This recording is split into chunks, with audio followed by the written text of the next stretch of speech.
স্বামী স্ত্রী সহবাস করার সময় যদি কাহারও মৃত্যু হয় তাহলে এটা কি হতে পারে?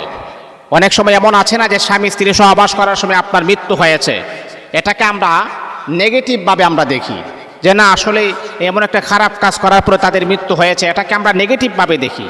কিন্তু বাবা, আপনার মাইন্ড সেট আপকে পরিবর্তন করতে হবে। আর আমি আপনার মাইন্ড সেট আপটা পরিবর্তন করেন না কেন? আপনি জানেন স্বামী স্ত্রী সহবাস এটা হালাল, এটা পবিত্র সহবাস।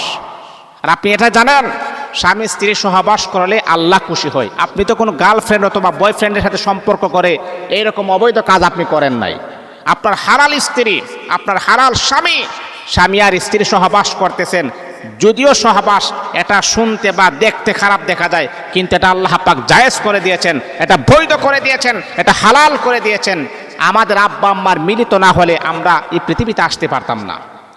বাবা আদম আলাইহিস সালাতু ওয়াস সালাম, মা হাওয়া আলাইহিস সালাতু ওয়াস সালাম দুইজন সহবাস করার পরে আজকে আমরা পৃথিবীতে আসছি।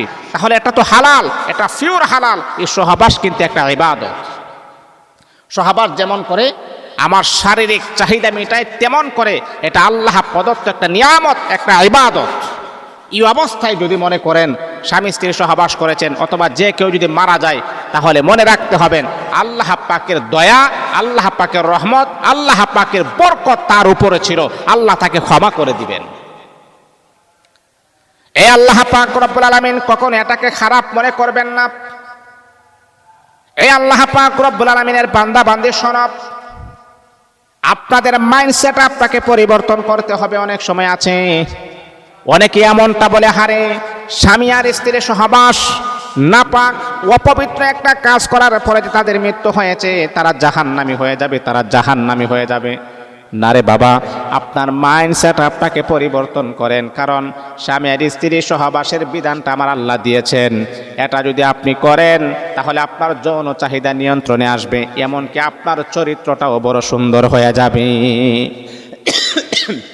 কারণ প্রত্যেকটা পুরুষ এবং নারী তাদের প্রত্যেকের যৌবনের চাহিদা আছে, আর যৌবনের চাহিদা নিয়ন্ত্রণ করার জন্য আমার আল্লাহ স্বামী এবং স্ত্রীর বৈধ মিলনের মাধ্যমে একে অপরের সাথে যৌন চাহিদা তারা নিয়ন্ত্রণ করতে পারে।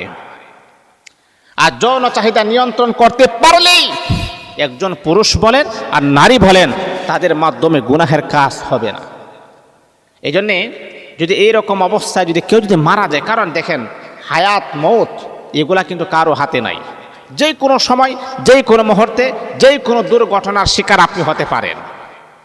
তো এই অবস্থায় কিন্তু মানুষ মারা যায়, এই অবস্থায় কিন্তু মানুষ মারা যায়, যেহেতু এটা হাদিসের ভিতরে আসছে, এই অবস্থায় কিন্তু মারা যায়।